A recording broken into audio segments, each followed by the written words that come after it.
고품격 용기 있는 방송 더불어민주당 서울시당 공식 팟캐스트 서당캐 31번째 방송을 시작하겠습니다. 네, 오늘 저와 함께 해주실 초대 손님 먼저 소개해드리겠습니다. 최근 매주 저와 함께 해주고 계신 여론조사 전문가 한국사회여론연구소 이은영 소장님 또 나오셨습니다. 또. 네, 안녕하세요. 네. 이은영입니다. 완전히 이제 고정, 네. 확정. 감사합니다. 지금 3회 연속, 4회 연속이요? 4회 연속인 것 같은데요. 근데 뭐 역시 그 확실한 데이터와 통계를 갖고 네. 방송을 하시니까 네. 청취자분들이 아마 이 많은 정보를 이 방송을 통해서 얻어가는 것 같아요. 더 감사합니다. 열심히, 더 열심히 하겠습니다. 네. 지금 저희 더불어민주당 중앙당 네. 팟캐스트 진짜가 나타났다가 이제 방송 종료됐기 때문에 이제 우리 서당캐가 우리 공식 더불어민주당 네. 집권당의 팟캐스트. 네. 네. 동의하시죠? 네, 동의합니다. 네. 그럼 또 이번 주 서당캐 함께 하실 스페셜 게스트. 사실 게스트가 아니라 집을 비우고 너무 바빠서 돌아오지 못한 우리 아주 중요한 우리 서당캐 뭐라고 할까요? 원래 안방 주인 네.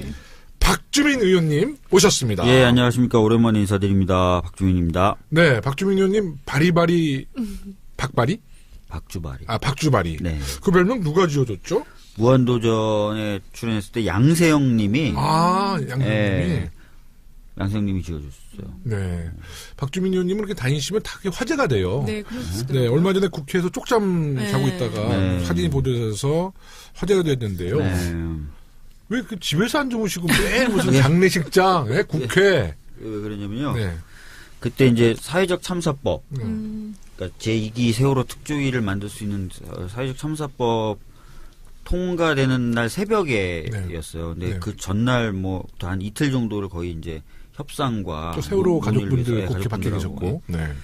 그것 때문에 이제 잠을 못 자고 계속 그 의원실에 있었고, 그때도 이제 협상 중간에 텀이 좀 생겨서 잠깐 눈을 붙이는 상황이었는데 가족분이 사실 그 사진을 찍으신 거예요. 같이 논의를 하던 가족분이. 나중에 알았어요. 그 사진 찍혀서 이게 올라가고 있다는 거. 꼭 주무실 때 찍히시더라고요. 그러니까 이제 이런 걸 좀 찍으시죠. 이게 사실 누군가가 찍어주고 너무 자연스러운 거잖아요. 네, 그렇죠. 이거를 마치 좀 연출을 하기 위해서 국회 보좌진들이나 막 이렇게 연출하는 또 정치인들 많잖아요. 그렇죠. 근데 그러면 대중들은 금방 알아봐. 네. 그리고 더 이게 안 좋은 이미지가 생기는데 네.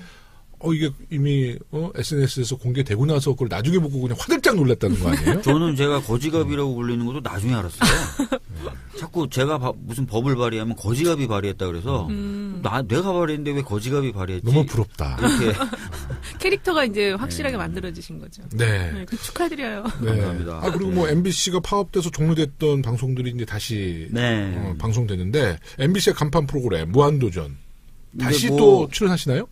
출연했죠. 네. 그러니까 11월 25일 방송분에 저뿐만 아니라 상반기에 그 방송했었던 국민의원편 네네. 그 당시에 제안됐던 법이 현재 어떤 상태로 돼가고 있는가를 보여주기 위해서 같이 출연했던 의원들을 다 짤막짤막하게 소개하는 그런 시간이 있었는데 거기 저도 잠깐 나왔습니다. 그러니까 그 법이 이제 무한도전법이라고 불리죠. 네, 무한도전법으로 불리죠. 본회의의 통과 가능성은? 제가 발의한 무한도전법이 두 가지예요. 임산부 주차장법하고 그다음에 국회의원 면담법인데요. 임산부 주차장법은 좀 가능성이 높겠죠. 왜냐하면 서울시 같은 데서도 조례로 하겠다고 하고 있거든요. 그러니까 임산부분들이 사실은 이제 배가 많이 나오셨을 때는 넉넉한 공간이 필요하다는 거죠. 그래서 그런 임산부 전용 주차장을 좀 만드는 것이 필요한데 그걸 제가 이제 좀 법으로 발의를 했거든요. 근데 이제 지방자치단체 차원에서는 그걸 이미 하고 있거나 또 할 단체가 많아요. 그래서 그건 아마 통과 가능성이 높을 것 같은데 국회의원에게 국민분들이 면담을 요청하면 국회의원이 응해야 되는 국회의원 면담법은 많이 혼나고 있습니다. 의원들 사이에서. 안 그래도 바쁜데. 그래서 실명 공개할까요? 그런 나쁜 사람들이 심하게 뭐라고 하는 게 아니라 그냥 농담 삼아. 야 바쁜데. 아니 우리가 사실 바쁜 거는 뭐 국민과 시민들을 만나는 일이 바쁜 거잖아요. 근데 그것을 뭐 지금 하고 있는 의원님들이 대다수인데 그걸 많이 반대할 이유가 해요. 없죠. 이미 뭐 법하고 상관없이 많이 하십니다. 저는 국회의원이 되고 나서 딱 두 가지가 좀 바뀐 게 친구들을 안 만납니다. 두 번째는 이제 잠을 좀 줄였어요. 체력이 많이 필요한 직업 같아요, 국회의원이. 진짜 많이 필요해요. 네. 저 13kg 빠졌더라고요. 진짜요? 네, 13kg. 근데 지금 전국에 그 다이어트 하고 싶으신 분들 많잖아요. 선거에서 한번 열심히, 특히 경선 열심히 뛰면 살 쪽쪽 빠집니다. 아니 그러면 내년 지방선거에서 또 한 번 다이어트를 하시는 거예요? 네, 확실히 선거 운동이 운동 중에서는 가장 치열한 운동 같아요. 네. 칼로리 소모가 많고 의원이 스트레스. 진짜 네. 살 예전에 많이 찌셨었다고 얘기 들었어요. 저 그때 네. 살 너무 많이 쪘죠. 네. 84kg까지 나갔으니까. 아, 그러면 박주민 의원님과 이은영 소장님은 오늘 처음 뵙습니다. 네. 그럼 서로에 대한 평가 너무 뵙고 싶었는데. 서로는 알고 계셨죠. 어떤 존재라는 거. 저는 사실은 그 이은영 소장님 성함은 많이 들었었거든요. 네. 근데 예. 이제 실제로 뵌 건 처음인데 네. 생각했던 것보다는 좀 더 뭐라 그럴까요? 스타일리시하다고 말씀할 수 있을까요? 네. 네. 깜짝 놀랐어요. 우리 이은영 소장님은 저 박주민 같은 의원님 이야기예요? 계속 뵙고 싶었는데, 네. 예, 좀 친해지고 싶어요. 좀. 네. 네, 앞으로 자주 좀 뵀으면 좋겠습니다. 금방 친해지는 스타일입니다. 제가. 절대 그러지 않습니다. 이 다가가면 멀어지는데 오히려 약간 차도남이었어요, 제가요? 차도남? 네, 약간 이렇게 좀 거리를 두면 본인이 네. 다가와. 알겠습니다. 네. 네, 또 박주민 의원님 뭐 워낙 그 성품이 좋으셔서. 네. 네. 감사합니다. 우리 이윤용 소장님은 네. 박주민 의원님이 그래도 우리 더불어민주당 초선의 네네. 그 스타, 네. A급이거든요. 그렇죠. 네. 근데 그 인기 비결이 뭐라 보세요? 아니 근데 많은 분들이 제가 인기가 있다 그러는데 그렇지 않은 것 같고요. 실제로 지방으로 내려가면 네. 모르시는 분들이 더 많고요. 아마 제가 봤을 때 인지도나 인기에서는 표창원 의원님, 손혜원 의원님 이런 분들이 제일 인기가 또 이런 겸손함. 그래. 본인이 그분들보다 낫다는 걸 알아요. 아는데. 아니라니까요. 겸손함인데. 실제로. 아니, 근데 이 박주민 의원님이. 안민석 의원님 이런 분들. 지금 저희가 주로 뭐 흔히 말하는 이제 5선, 6선 국회의원들 있잖아요. 그래도 이름 되면 좀 정치에 관심 있으면 아는 분들. 네. 그런 분들, 그러니까 유력한 대선주자 말고 이렇게 경선에서 떨어지는 대선주자급. 네네. 이런 분들 여론조사하면 사실 60%도 넘기기 어렵죠. 그렇죠. 네.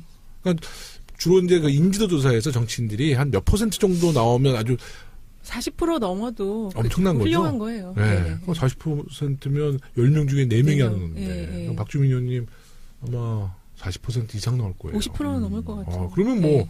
대선 후보급이네. 그리고 워낙 이게 이미지가 좀 짠한 이미지가 있으세요. 그래서 어머니들이 굉장히 그 막내 아들 이렇게 네. 아끼듯이 네. 그런 이미지가 있으신 것 같아요. 네. 그런가요? 막내 아들이 이렇게 귀염성 없게. 그리고 박주민 의원님은 공개 방송 더 잘하셔요. 예. 이 대중이나 그 관객이 있으면 굉장히 또 재밌어져요. 저 상당히 사실은 웃기는 스타일인데 제 첫 이미지가 굉장히 차갑다, 딱딱하다 그렇게 알고 계신 분들이 많더라고요. 그런 건 좀 속이 상합니다. 예. 그래서 하여튼 결론은 뭐예요? 왜 인기 비결이 뭐라 보시는 거예요? 결론. 그러니까는 그 국회의원 하면은 네. 되게 그 서민들과 친한 행보를 보이지만 네. 또 그 안에 이게 격식을 차리고 주로 뭐 호텔에서 막 밥 먹고 사람 만나고 그런 네. 어떤 이중적인 이미지가 있어요. 이중성에 대한 사람들의 어떤 거부감이 있거든요. 실제 우리 의원들 중에 그런 사람이 없잖아요. 그렇죠. 근데 이제 예전의 이미지가 좀 그런 게 있었는데 박주민 의원님은 완전히 그런 거 격식 파괴라고 그럴까? 네. 그리고 굉장히 소탈하시고 그냥 격이 없으시고 그런 이미지들을 계속 많이 봤기 때문에 네, 그런 것 그렇습니다. 같아요. 그럼 저 이윤용 소장님은 저 김용호가 이 저평가된 이유는 뭐라 보세요? 굉장히 재밌으시고 네. 다재다능하시거든요. 예, 저 재발견이었어요, 김용호 의원님. 그냥 그 정도? 그냥 뭐 국회의원이 뭐 재밌으면 뭐 저평가인가? 살을 좀 다시 찌우시는 건 어때요? 네. 아니에요, 지금이 훨씬 좋으세요. 그래요? 네, 지금 훨씬 좋으세요. 뭐 좋은 얘기가 안 나와. 그냥 끽해야 뭐 좀 재밌다 이 정도. 이거 갖고는 저평가 받을 수밖에 없는 거예요. 네. 오늘 방송 1부는 네네. 박주민 의원의 전문 분야 현안을 중심으로 진행하고요. 네. 2부에서는 우여곡절 끝에 통과된 내년 예산안에 대해서 네. 정리해보는 시간을 준비했습니다. 네네. 1부, 2부 우리 청취자 여러분들 많은 청취 부탁드릴게요. 작년 12월에 신속 처리 안건으로 박주민 의원이 대표 발의했던 사회적 참사 특별법이 거의 1년의 시간을 채우고 지난달 24일에 국회 본회의를 통과했습니다. 통과되기 전까지 우리 당 모든 의원들이 노심초사했던 법안인데 박주민 의원의 일단 박수 한번 쳐드리죠. 감사합니다. 정말 수고하셨어요. 아니, 고생하셨어요. 다들 고생하셔가지고. 네, 아닙니다. 네, 총대를 냈어요 그때. 네. 감회가 좀 어떻습니까? 네. 저는 사실 이 법안이 통과 안 되면 어땠을까를 자주 생각하게 되더라고요. 이게 네. 날짜가 다가올수록. 네. 근데 첫째는 제가 개인적으로 야 이거 통과하면 어떻게 얼굴 들고 다니지? 네. 라는 생각을 많이 했고요. 또 하나 걱정됐던 게 사실 세월호에 대해서 우리 정부가 훨씬 더 적극적이고 네. 또 대통령도 워낙 관심이 많은데 네. 이게 이제 입법 차원에서 또 어긋나 버리면 그쵸. 또 이 과제를 푸는 게 굉장히 또 어려워지잖아요. 그렇죠. 네. 네. 그런 것도 걱정을 많이 했고 무엇보다도 이제 가족분들이 실망하실 거 네. 그런 거 생각 굉장히 많이 해서 복잡하고 정말 힘들어서 밥 생각도 없더라고요. 네. 그리고 안 씻게 되고 막 피곤하고 지치면 저는 안 씻거든요. 근데 네. 딱 통과되니까요. 진짜 솔직히 말씀드리면 마치 큰 산을 하나 넘은 듯한 느낌? 약간 그런 느낌이 들어요. 성취감 같은 거라고 그래야 되나요? 성취감보다 안도감. 안도감. 안도감. 적절한 표현이 안도감. 저 이제 넘기가 너무 힘든 산이었는데 넘은 것 같다 이제. 아이고 뭐 좀 살 것 같다 그런 느낌이요. 네. 그때 이제 그 통과된 날 밖에는 역시 세월호 가족분들 네. 계셨는데 가습기 살균제 피해 네, 가족분들 같이 계셨죠. 네. 근데 이렇게 나오는데요. 우리 더불어민주당 의원들한테 막 그래도 좀 파이팅 이렇게 해주셔서 저도 한두 분 가족들이 막 격려해 주시는데 정말 잘 된 것 같아요. 그때 가습기 살균제 피해자 가족들과 이제 세월호 유가족분들 그 네. 가족분들이 박주민 의원님 따로 만나셨잖아요. 그때 네. 어떤 이야기를 좀 건네시던가요? 나오니까 수고했다는 말씀을 가장 많이 해주셨고요. 대부분의 어머님들은 다 우셨어요. 그리고 네. 그 아버님들은 잘 안 우시거든요. 근데 아버님들도 많이 우시더라고요. 네. 그리고 어떤 어머님은 이제 뭐 본인이 끼고 계시던 장갑을 막 빼서 저한테 끼워주면서 지금 당장 줄게 이것밖에 없어 다라고 하고 나중에 보니까 또 문자도 많이 보내주셨어요. 가족분들이. 네. 고맙다. 뭐 국회 현장에 안 계셨던 네. 분들은 또 치킨 쿠폰 같은 거 있잖아요.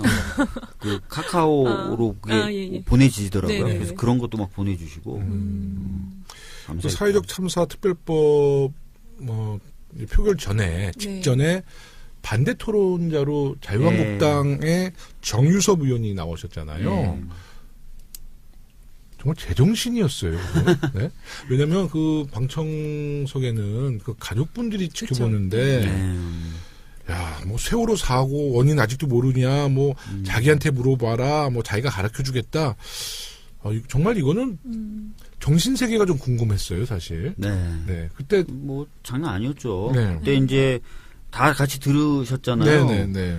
뭐 정말 저는 진짜 와 아직도 저렇게 생각하는 사람이 있구나 그런 느낌이 들었어요. 네. 저도 정말 충격적이었어요. 이러면 낙선 운동 벌어지지 않을까요? 아마 근데 이제 그 발언에 대해서 네. 그 많은 매체가 이렇게 특별히 다뤄주지는 않았던 것 같은데요. 다뤄주질 않아서 네. 국민들이 잘 모르시더라고요. 네, 이런 부분은 확실히 좀 다뤄줘야 네. 되는데. 그 연설도 한번 좀 다 같이 보셨으면 좋겠고 국회 방송 가면 보실 수가 있잖아요. 다시 보기. 네. 그다음에 예산 통과될 때 반대 토론했던 전희경 의원의 반대 토론. 그분 나오면 한번 좀 많은 국민들이 들어보실 필요가 있습니다. 그때 박주민 의원님이 그 전혜경 의원님에 대해서 저 앞자리인데 뭐라 그랬죠? 저분이 몇 년도 몇 년생인지가 몇 년생인지 궁금하다. 굉장히 막 보릿고개 얘기하고 막 그랬거든요. 그리고 막 그 5, 60년대 특히 60년대 저 방공교육에만 받으신 분들처럼 얘기를 하시는 거예요. 그 교육은 제가 받았는데 그분 젊으신 분으로 알고 있는데. 그러니까요. 네.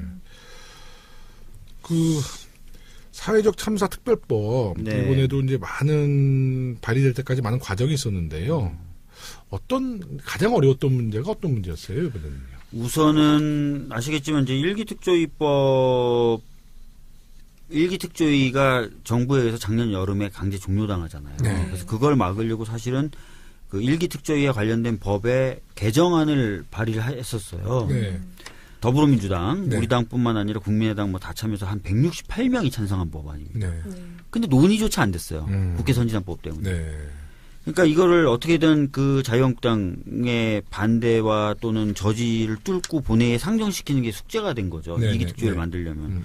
그래서 신속처리 안건 지정이라는 방식을 선택했는데 그 지정한 데까지만 해도 한 4개월 걸렸어요. 야. 법안을 수차례 바꿔가면서 법안 내용도 준비했고 가습기 살균제 피해자분들도 만나서 설득을 했었어야 되거든요. 그다음에 환노위로 이제 가게 되니까 한노위에 저희 의원들 네. 당연히 뭐 쉽게 오케이 해주셨죠. 국민의당 설득하고 정의당 설득하고 다 설득했거든요. 제가 다니면서. 네. 그 과정이 한 4개월 동안 정말 피를 말리게 하더라고요. 이 방식 안 되면 올릴 수 있는 방법이 없어요. 신속처리 아카운트 정가입은. 그 다음에 이제 통과될 무렵에 그 한 2주 정도 빡시게 협상을 했었거든요. 네. 그때도 이거 협상 안 되고 막 이래서 이 법안을 철회를 할까 아니면 우리 협상 안 되니까 결국 우리 법안을 내서 그냥 표대결로 지든 이든 우리 법안으로 그냥 밀어붙여 볼까 별의별 생각을 다 야당의 했어요. 그 협상자로는 누가? 권은희 의원님이 이제 국민의당. 그다음에 권은희 의원은 이 법 자체에 대해서 뭐 반대 입장은 자체에 대해서 반대한다는 입장은 아니었고요. 아니죠. 네. 근데 자유한국당까지 합의할 수 있는 안을 만들어야 된다는 입장이셨어요. 그러니까 이제 협상이 잘 안 되죠. 네. 그러니까 왜냐면은 우리 당이나 가족분들은 자유한국당은 조사의 대상이다. 네. 그리고 조사를 방해해왔던 세력이다라고 생각하잖아요. 근데 이제 갑자기 근데 방해해왔던 세력도 동의할 만한 안을 만들자고 하니까 저희가 머리가 막 그러니까 이게 아프죠. 최근에는 국민의당이 주로 근데 그러잖아요. 중간에서 다리 놓고 네. 뭐 조정자, 중재자 역할. 네. 극중주의라고. 네. 근데 하여튼 자유한국당은 누가 나왔어요? 김선동인가요? 김선동. 그 원내 의원. 예. 네. 처음부터 한 건 아니고 막판에. 네.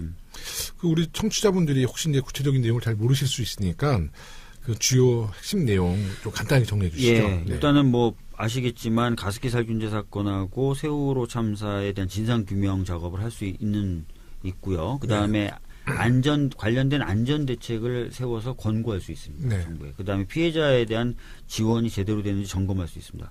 요 네 가지의 역할을 하는 소위원회가 특별조사위원회 산하에 다 건설이 돼서 네. 역할을 담당하게 돼 있고요.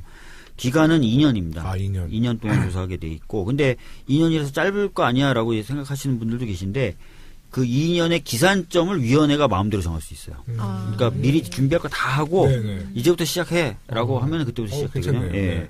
그다음에 특검 요청 권한이 1기 특조위 때와 마찬가지로 부여되어 있는데 훨씬 강력하게 돼 있습니다. 1기 때는 그냥 특검 요청 권한만 있었는데 네. 지금은 특검을 요청하면 90일 내에 본회의에 자동 상정이 되도록 돼 있습니다.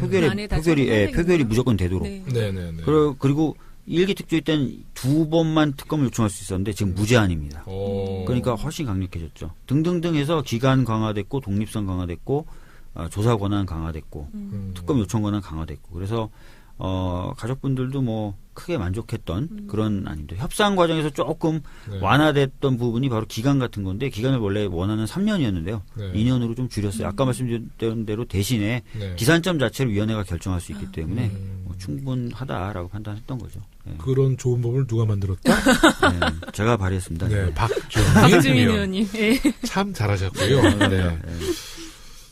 그러면 이제 특조위 구성은 현재 어떻게 진행이 되는 거죠? 12월 5일 날 네. 국무회의에서 아시다시피 국회에서 법이 통과되면 정부로 이송이 되지 않습니까? 네. 그럼 국무회의가 한번 검토를 해서 의결을 한 다음에 공포를 해요. 12월 5일 날 국무회의 의결을 거쳤고요. 네. 어제 공포가 됐습니다. 네. 그래서 지금은 정부 차원에서는 공식적으로 준비 지원단을 꾸리자라고 해가지고 준비 지원단을 꾸리고 있고요. 그 상태에서 이제 각 당이 위원을 추천해야 됩니다. 네. 그래서 각 당 위원 추천 작업을 들어가야 돼서 지금 피해자분들하고 활기차게 대화하고 있습니다. 어떤 위원이 좋은지. 본격적 활동이 언제부터 시작되나요? 위원 구성은 법 공포 30일 내에 이제 위원회 구성하도록 돼 있으니까요. 네. 대략 1월 초에 구성을 마치고 그다음에 여러 가지 준비 작업을 한 뒤에 가동 시점 아까 말씀드린 대로 이제부터 시작이야 할 때부터 이제 시작이 되는 거죠. 네. 1기 특조위 구성 때는 이제 당시 여당이 누가 있었죠? 그 당시에 뭐 여당 추천 의원으로 굉장히 유명한 분들 많았어요. 네. 박근혜 전 대통령의 마지막 민정수석 조대환도 거기 계셨었고. 친박. 예. 그 다음에 문재인 대통령님을 가리켜 공산주의라고 얘기했던 고영주. 예. 그러니까 쟁쟁한 분들만 모아놨습니다. 예. 또 있었나요? 또 있었죠. 차기현. MBC 관련돼서 박문진 이사였나요? 해가지고 그 여러 가지 역할을 하셨던 그분도 거기 있으셨고 그래서 굉장한 분들만 모아놓으셨어요. 그때도 제일 기억에 남는 그 방해를 많이 했다고 들었는데 그것도 가장 좀 기억에 남는 어떤 뭐 사례가 있었나요? 뭐 BH 즉 청와대에 대해서 조사하는 것을 결정하자마자 네. 여당 추천 의원들이 전체가 모여가지고 기자회견을 하면서 사퇴를 하겠다 이렇게 얘기를 했었죠. 기억나요. 예. 기억나시죠? 네, 네. 근데 그게 알고 봤더니 기자회견 30분 전에 어떤 문건 하나가 언론에 의해서 공개돼요. 네. 그 문건에 그렇게 돼 있어요. 기자회견 방식으로 사퇴하라. 근데 진짜 기자회견 하는 거예요. 아. 그래서 나중에 이현이라는 그 당시 부위원장, 지금 네. 법률구조공단 쪽에 계신데, 이사장으로 계신데, 나와가지고 저희가 물어봤어요. 질의를 했어요. 어떻게 된 거냐 했더니, 청와대에서 그때 난리가 아니었다고. 막. 그러니까 결국은 일기 특조위는 그 당시 여당이 그 박근혜 대통령이 그냥 아바타였네요. 네. 아바타. 그렇죠. 어? 네. 그러니까 청와대 지시에 따라서. 그런 것 같은데 문건이 아니고 지시 보고서 같은 것 같은데요. 이번 2조 특조위가 과거 특조위로부터 이제 교훈을 삼아야 할 내용이 있다면 어떤 뭐, 일기 부분일까요? 특조위 때는 네. 예산도 제대로 지원 못 받았고, 네. 공무원 파견도 늦거나 안 됐었고. 맞아요. 그렇게 그죠? 들었어요. 예. 그리고 방금 말씀드렸던 것처럼 여당 추천위원들은 조사를 방해하기에 네. 바빴고, 그 다음에 각 정부기관도 협조를 안 했거든요. 그런 부분들 다 타개해 나가야 되는데, 다행인 것은 지금 뭐 대통령님을 위시해서 정부에서는 다 적극적인 의지를 갖고 있기 때문에 진상규명에 대해서 네. 잘 될 거라고 생각합니다. 네. 하여튼 이기 특조위 정말 파이팅 하십시오. 예, 예, 더 많이 좀 아마 고생 좀 해주세요. 잘 할 네. 겁니다. 네. 네. 저는 위원으로 안 갑니다. 좀 전투력 있는 분들 좀 가셔서 진실을 네. 다 밝혀내야 될 것 같고요. 네. 좀 주제를 좀 바꾸겠습니다. 네. 지난 주말에 매우 안타까운 일이죠. 네, 인천 영흥도에서 낚싯배가 전복돼서 15명이 사망하는 정말 네. 안타까운 사고가 발생했는데요. 네. 사고의 정확한 원인은 현재 조사를 진행 중이기 때문에 속단할 수는 없지만 항해 부주의가 가장 큰 원인이 아닌가 생각이 되는데요. 네, 우리 어떻게 생각하세요, 이용수 의원님? 아니, 이게 이제 이런 사건, 사고가 나면은 사실은 특히 해상 사고는 일반 국민들이 좀 자세히 알기 어렵거든요. 네. 근데 어쨌든 사건, 사고와 관련해서는 초동 대응에 대한 문제가 이제 어떻게 된 거냐, 이 초동 대응의 일지랄까요?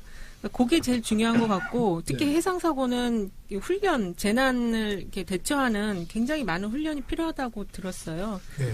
그래서 어쨌든 이게 지금 현재는 항해 부주의로 나와 있지만, 조금 더 진상을 좀 정확하게 파악을 하고, 그래야 될것 같아요. 예, 그러게 좀 필요할 것 같습니다. 관계자들 진술이 조금씩 달라지더라고요. 예. 예, 처음에는 마치 과실이 있었던 것처럼 네. 그 급유선에 네, 선장이 네. 얘기하다가 지금은 과실은 아니었다. 뭐 레이더에 안 잡혀서 그랬다. 뭐 이런 식으로 말이 네. 좀 바뀌고 있어서 진상에 대한 규명은 필요할 것 같습니다. 네. 이번 이제 사고가 나고 나서 이제 국민들은 이제 우리 문재인 정부가 이번 사고에 대해서 어떻게 대처하고 있는가에 많은 관심을 보이고 있는 것 같아요. 네. 컨트롤 타워의 대응과 해경의 구조 활동 어떻게 평가하십니까? 일단은 뭐 많은 언론에서도 평가하고 있는 것처럼 박근혜 전 대통령 때하고 비교할 수 없을 만큼 신속하고 네. 또 정부가 책임 있는 자세를 보였다. 네. 뭐 이런 부분에 대해서는 많은 평가들이 이루어지고 있는 것 같고요. 근데 뭐 그런 아쉬운 점들은 있어요. 해경의 출동이 늦었어요. 여전히 한 20분 20분 정도 좀 네. 늦었다는 네. 얘기가 좀 네. 나오고 네. 있고.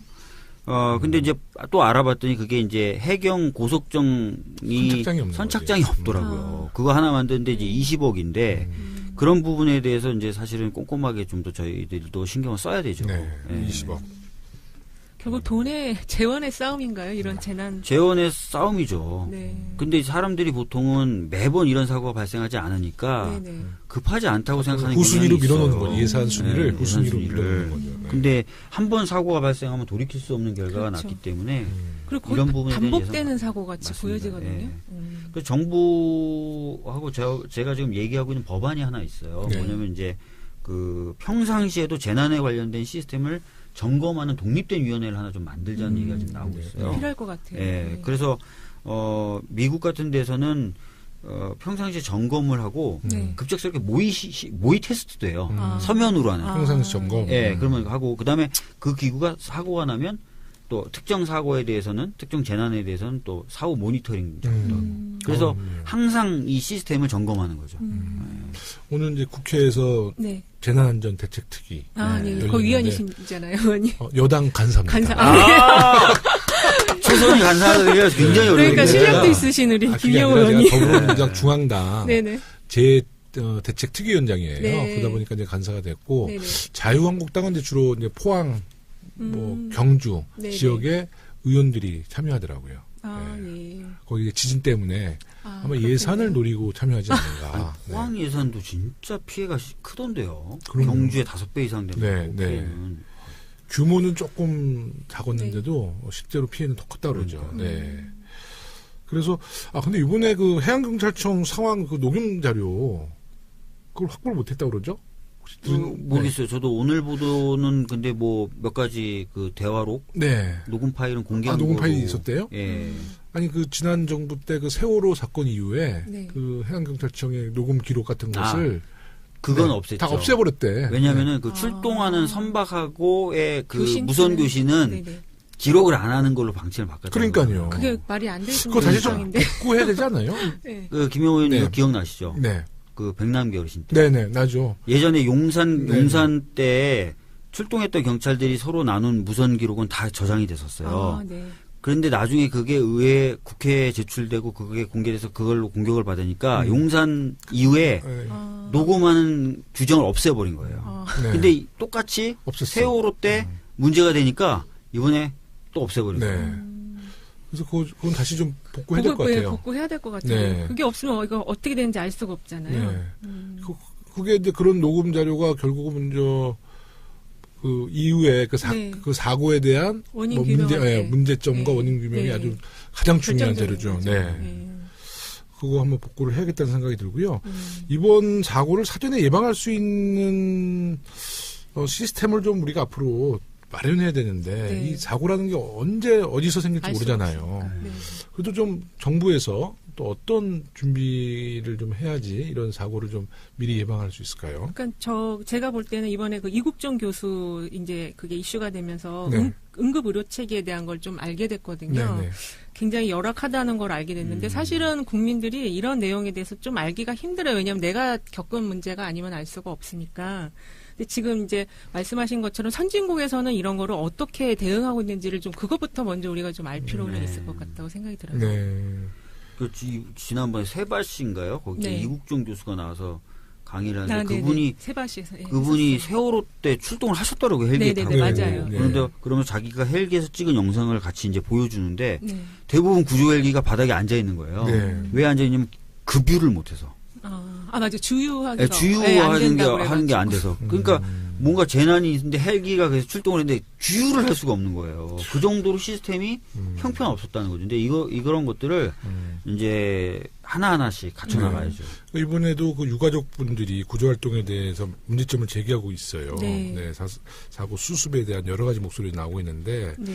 우리 정부가 좀 더 신경 써야 되는데 이제 박주민 의원님 말씀처럼 우리가 그 선착장 네네네, 문제도 네. 이번에 그 출동이 20분 늦어진 거는 그 어선 선착장에 같이 썼던 거예요. 같이 썼으니까. 그러니까 이제 거기서 뭐 배를 다 정리를 해야지 이제 출동을 하는데 못 나가는 거죠. 그 어선 때문에. 그러니까 전용 선착장도 만들어야 되고. 선착장을 좀 만들어야 돼요. 네. 이게 약간 코미디 같은 내용인데 알고 나면은. 그리고 사실 그 구조 선박들도 네. 굉장히 노후화됐대요. 맞아요. 네, 노후화돼서 3분의 1 정도가 수리 중이랍니다. 지금. 정말요? 네, 3분의 1 정도 수리 중이고. 그래서 진짜 예산을 이런 데 네네. 쓰는 거는 공중으로 돈을 버리는 게 아니라니까요. 그렇죠. 그리고 잠수부들도 이번에 빨리 도착하셨는데 네. 장비 역시 또 굉장히 노화돼서 노화되고. 네.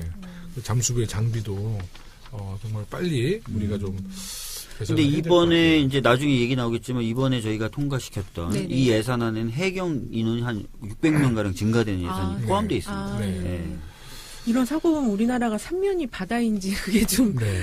의심스럽네요. 네. 해양 강구로 만들기 그러니까 위해서는 빨리 네, 해양 네. 강국이 되기 위해서는 이런 네. 것부터 선진화가 돼야 되겠어요. 맞습니다. 네. 일부 마지막 이야기로 적폐 수사와 관련된 이야기 좀 해보겠습니다. 최근에 그 문무일 검찰총장이 기자간담회 자리에서 적폐 수사를 연내 마무리하겠다라는 네. 발언을 해서 논란이 일고 있거든요. 진실일까요? 연내에 마무리할 수 있나요? 그러니까 사실상 물리적으로 연내 마무리하는 건 어렵죠. 네. 근데 나중에 이제 발언 취지에 대해서 문무일 총장이 이제 얘기했던 부분이나 또 그 네. 당시 발언에 대한 부분을 좀 보니까 연내에 마무리 짓겠다라는 게 아니라 하여튼 최대한 신속하게 하겠다는 취지였다는 거죠. 그럼 네. 그렇게 얘기를 해야지. 신속하게 근데 처리하겠다. 왜 연내라고 네, 또 그러셔서 피로감 뭐 그런 논란을. 얘기가 있었잖아요. 네, 그래서 약간 그 발언과 그 발언의 해석에 대해서 약간 좀 여지는 있는데 종합적으로 봤을 때는 연내에 마무리하겠다기보다는 좀 최대한 신속하게 하겠다 네. 이런 취지였던 것으로 네, 보여집니다. 그럼 알려진 것과 좀 다른 거네요, 내용이. 그러게요. 예. 네. 그 문무일 총장 발언을 두고 이제 네티즌들은 좀 비판적인 입장을 보이는 것 같아요. 왜냐하면 적폐를 지금 마무리할 때가 아닌데 이제 그 발언을 하셨기 때문에 네. 근데 그거는 네티즌 분들이 조금 이제 내용이 지금 정확하게 전달이 안 돼서 그렇게 비판하시는 걸로 지금 정리는 그렇게 해야 될 것 같은데요, 이 자리에서는. 근데 이제 적폐 수사와 관련한 여론에는 이제 영향이 혹시 미쳐질까봐 우리도 검찰에 네. 수뇌부가 이런 얘기를 하면 네. 혹시 수사에 어떤 무슨 영향을 뭐 미치지 않나요? 가이드라인을 주기 위해서 그런 발언을 했다. 그렇게 보여지죠, 네. 사실은. 예, 그러면 이제 그 영향을 미칠 수는 있다고 보여지는데요. 네. 아까 말씀드렸던 것처럼 종합적으로 정리해 봤을 때는 신속한 수사에 대한 방점을 찍었던 말이다라고 네. 지금 얘기를 하고 있기 때문에 네. 영향을 미친다고 좀 보기가 어렵다고 지금은 보는 게 맞을 것 같고요. 네. 네. 그리고 또 이제 지금 주로 수사를 담당하는 쪽은 이제 서울중앙지검입니다. 네. 그래서 뭐 저희들이 또 중앙지검의 독립적인 수사나 이런 것들에 대한 또 신뢰가 있기 때문에 네. 네. 뭐 큰 영향 없을 것이다 이렇게 좀 보고 있습니다. 그러면 뭐 안심이 되죠. 네. 네. 근데 아무래도 이 검찰 하면 검찰 개혁이 제일 중요한데 그거는 지금 진행이 어떻게 되는지 좀 궁금하거든요. 검찰 개혁은 사실은 결국 법으로 해야 되거든요. 네. 그래서 검찰 개혁 관련된 법으로 처리해야 될 게 이제 공수처를 설치하는 네네. 것 하나 하고 네. 두 번째로는 검경 수사권 조정입니다. 네. 그런데 지금 공수처를 좀 먼저 좀 하려고 네. 사실은 생각하고 있었는데 자유한국당 쪽에서 워낙 완강하게 지금 반대를 하고 있어요. 그래서 일소위에서 논의를 해보려고 법제사법위원회 일소위 담당인데 네. 논의를 해보려고 그랬는데 그냥 거의 사실상 자리를 박차고 나왔어요. 자유한국당이. 그래가지고 지금 그 부분에 있어서 논의가 더 이상 안 되고 있는데요.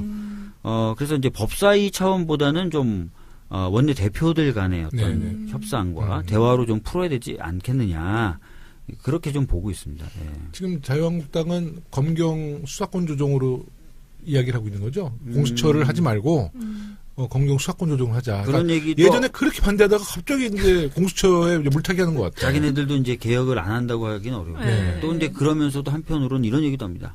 공수처장을 야당이 그냥 추천하게 해달라. 그런 얘기도 합니다. 사실은. 잔머리의 대가 같아요. 우리 지금 홍준표 네. 그 자유한국당 대표 막 우리 그 한명도 정무수석이 예방 갔더니 네. 청와대 정무수석한테 우리 자유한국당 국회의원들 그만 잡아가라고. 네. 그러니까 지금 뭐 청와대 하명 수사를 하고 있다고 자꾸 생각을 하잖아요. 검찰이. 네네. 그리고 그게 수사가 아니라 보복이라고 생각을 네, 하고 네. 그런 프레임으로 갖고 있으니까 자꾸 그런 말을 하는데 아까도 제가 말씀드렸지만 법과 원칙대로 좀 수사를 하는 거예요. 네. 네. 그리고 문재인 대통령님이나 청와대 또 정부가 검찰을 도구로 쓰지 않겠다고 이미 선언을 했고. 그럼요. 예.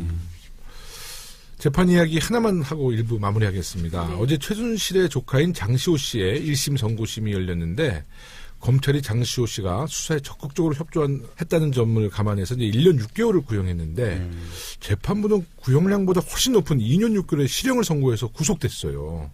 예상 밖의 선고 결과인데 네. 이런 경우가 흔치 않죠. 아니, 요새 그렇지 않죠. 재판부가 계속 좀 약간 판결이 그러니까요. 좀 네. 이해가 안 되는 것들이 좀 있더라고요. 근데 어쨌든 재판부의 의견 또 존중할 수밖에 주로 없으니까. 검찰의 구형량보다 많이 그 재판부에서는 그 언도하지 않잖아요. 재판부는 보통 구형량 안에서 안에서 하죠. 판단을 하죠. 네. 근데 이제 이렇게 구형에도 불구하고 높게 형을 선고하는 경우는 그래서 굉장히 드물죠. 굉장히 드물죠. 그러니까 예. 그 지금까지 이제 법조인으로서 사시면서 이런 경우를 제가 담당했던 사건 중에서는 한 번도 그런 걸 본 적이 한 번도 없어요. 이거에 대한 이유 같은 거를 알 수도 없잖아요. 판단을 이미 하셔서 뭐 결론을 하신 법원 거기 때문에. 측의 이제 공식적 해명은 아니지만 네. 그 이런 어떤 부정부패나 이런 거에 대해서 이제 엄격하게 다뤄야 되는 거 아니냐. 이런 지금 또 형평성 원칙도 있어야 되는 거 아니냐. 뭐 이렇게 얘기를 하고는 있다고 해요. 그러니까 장시호 씨가 굉장히 충격받았겠어요. 어저께 네. 저는 이 재판 받으러 가는 모습을 봤는데요. 네. TV를 통해서 봤는데, 네. 옷도 굉장히 네. 신경 써서 입고, 막 화장도 아주 되게 화사하게, 연예인이 나온 줄 네, 알았어요. 아주 화사한 네. 화장도 하고, 네. 그러고 이제 재판장을 들어갔는데, 나올 때 표정이 완전히 바뀌어서 결국은 이제 구속된 거잖아요. 네, 네. 아니, 그러니까 본인은 그래서 전혀 예상 못한 거겠죠? 아니, 그래서 모 신문에서는 네. 네. 그 선고를 딱 듣고 나서 장시호 씨가 그랬대잖아요. 지금 머리가 하얘져요. 뭐 네. 이렇게 판사한테 우리 아이는 어떡합니까? 뭐 아이를 만나기로 했나 봐요. 그 재판 끝나고. 끝나고? 그러니까 예. 구속될지 모르고. 그렇게 얘기했다고 그러더라고요. 근데 이제 장시호 씨도 상당히 충격 받으면 그 이후에 이제 앞으로의 검찰 수사가 남아 있는데 네. 원래 뭐 특검의 복덩어리라고 했던 장시호 네. 씨가 네. 이번 충격 또 나름대로의 좀 허탈감 때문에 그 특검에 협조를 해주겠느냐 네. 또 이런 이야기가 나오거든요. 네. 네. 뭐 아무래도 이제 장시호 씨가 어떤 형량 거래, 네. 뭐 전문용어로 플리바게닝이라고 하는데 네. 우리나라는 공식적으로 플리바게닝이 허용돼 있지는 않습니다. 네. 그러니까 플리바게닝이 이제 사전 형량 조정제도. 조정. 네. 네. 네. 플리바게닝을 통해서 뭐 검찰에 협조를 했느냐 안 했느냐는 뭐 드러난 사실이 아닙니다. 네, 네. 뭐 인정을 할 수 있는 뭐 공식적인 뭐 그런 건 없고요. 네. 네. 근데 이제 아무래도 굉장히 수사에 협조적이었던 건 사실이죠. 네. 네, 그렇게 많이 사실이기 알고 때문에 있죠. 근데 이렇게 되면은 이제 협조를 안 할 수도 있다. 뭐 음. 이렇게 생각할 수 있는데 그건 또 봐야 돼요. 왜냐면 음. 더 협조적으로 할 수도 있어요. 저는 더 적극적으로 더 협조할 것 적극적으로 같은데요. 협조할 수도 예, 있어요. 아, 그래요? 예, 예. 네. 왜냐면 항소심에서는 좀 더 다른 결과가 또 네. 나와야 되잖아요. 그렇죠, 그렇죠. 네. 음. 지금 장시호 씨의 전략은 크게 두 가지였던 것 같아요. 하나는 검찰에 대한 수사 협조가 네. 한 축이었고 다른 한 축은 제가 잘못한 거 아니고 저희 최순실 고모와 네. 그 박근혜 대통령이 잘못한 책임을 거예요. 떠넘기기. 이런 거였는데 네, 네. 그럼 항소심에서는 오히려 이제 그 책임 떠넘기기 네. 네. 이게 더 세질 수도 있어요. 경우에 따라서. 그래서 음. 그거는 좀 열어놓고 보실 필요가 있습니다. 네. 근데 우리나라 이거 좀 다른 이야기지만 아까 그 플리바게닝 제도 네. 이제 우리나라에는 아직 플리바게닝 제도가 없다 그러지만 근데 검찰들이 좀 자기들의 재량에 따라서 뭐 기소도 뭐 좀 안 하고 좀 구형 낮춰주고 그런 게 사실 있지 않았나요? 그러니까 사실은 뭐 플리바게닝이라는 제도가 아까 말씀드렸던 네. 대로 우리나라 법제상 허용되지 않지만 네. 실질적으로 사용돼 왔다 이런 그렇죠. 주장들은 많았죠. 특히 저 폭력배들 뭐 이런 아. 사건, 마약 사건 네, 그런 뇌물, 사건은 뇌물 사건. 예, 예. 제가 예전에 취재하다가 무슨 마약 사건 하나 했었는데 그 마약 그 공급자가 이렇게 막 좀 얘기를 한 거예요. 검찰에 네네. 협조를 하니까 예, 예. 거기는 뭐 그냥 선처해 주더라고요. 근데 그런 거죠. 근데 지금 말씀하신 예. 네, 근데 플리바게닝 이제 제도가. 플리바게닝이라는 게 공식적으로 인정이 되기 시작하면 네. 사실상 검사가 재판까지 하는 결과를 그렇죠. 낳거든요. 그렇게 되겠죠. 아, 네. 네네네. 지금도 검찰이 권한이 너무나 커서 네. 어떻게든 그 권한을 제한하고 나누려고 하는데 사실상 재판을 할 수 있는 권한까지 준다. 이러면 뭐 사실은 진짜 그렇네요. 장난 그렇게 될 아니죠. 수 있을 것 같은데 예. 전혀 플리바게닝 제도가 지금 미국은 허용되고 있죠. 예. 영국, 이번에- 스페인, 프랑스. 이번에 그 특검, 네. 트럼프에 대한 특검도 음. 적극적으로 플리바게닝을 쓰고 있죠. 그러면 거기서 이렇게 막 좀 이게 있겠네. 그 안에서 좀 이렇게 서로가 뭐 주거니 받거니가 좀 있겠네요. 네. 기브앤테이크.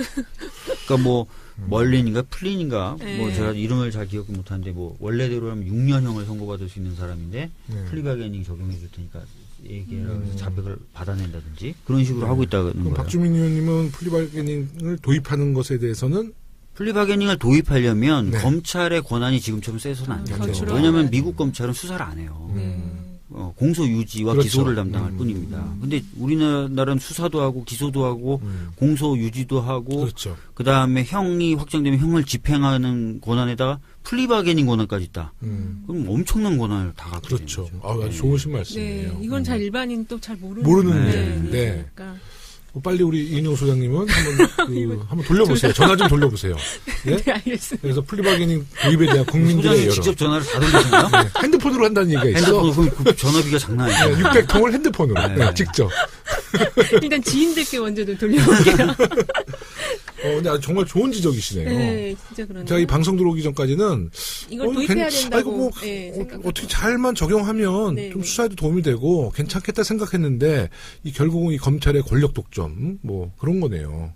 그게 수사 협조한다는 거는 본인의 어떤 죄에 대한 걸 인정을 하는 거잖아요. 그래서 네. 저도 좀 그 괜찮을 거라고 생각했는데 저는 또 단점이 있네요. 네. 그러니까 지금 검찰의 이제 이 뭐 기소권 네. 뭐 이런 걸 다 권한을 준다면 하지 말자는 거고 그렇죠. 검찰이 조금 좀 힘이 빠진 기능과 기능이 권한이 좀 축소된다면 줄어들면, 한번 도입도 검토해 볼 수 있다라는 네. 의견이신 거죠. 아 그리고 네. 사실 우리나라는 재판하는 판사가 네. 양형 사유로 네. 수사나 재판 과정에 협조적이었던 사항을 고려해서 형을 깎아줄 수 있어요. 판사가. 네. 그렇기 그렇지. 때문에 이제 일정 정도의 플리바게닝 같은 효과를 판사의 어떤 재판을 염두에 둔다면 누릴 수가 있거든요. 그래서 그런 식으로 좀 생각해야 되는데 지금 상태에서 만약에 검찰이 플리바게닝 권한까지 들고 있게 된다면 난리 나겠네. 난리 나겠네. 예를 들어서 뭐 김영란법 같은 경우에 뭐 탁 한 다음에 야 너 저기 여당 김영호 의원하고 너는 봐줄 테니까 너 자 빨리 얘기해봐. 뭐 이렇게 다 되는 거죠. 네.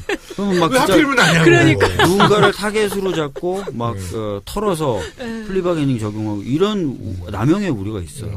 그런 딱 정리되셨죠? 네네. 네, 저도 정리됐습니다. 네, 이제 1부 마칠 시간이 됐습니다. 네. 2부 때 두 분 또 다 나오시죠? 네. 그래도 이제 마무리 발언, 네. 30초씩 드리겠습니다. 네, 오늘은 좀 잘 우리가 일반 국민들이 잘 모르는 내용들을 박주민 의원님이 또 잘 설명해 주셔서 공부가 많이 됐습니다. 감사합니다. 감사합니다. 네, 저도 오랜만에 나오니까 재밌네요. 네. 다시는 떠나지 마. 보고 싶었어. 네, 그러면 1부 끝까지 청취해주신 청취자 여러분께 감사드리면서 내일 2부에서 2018년 예산안을 들고 다시 찾아뵙겠습니다. 감사합니다. 감사합니다. 박수 한번 쳐주셔야죠. 네.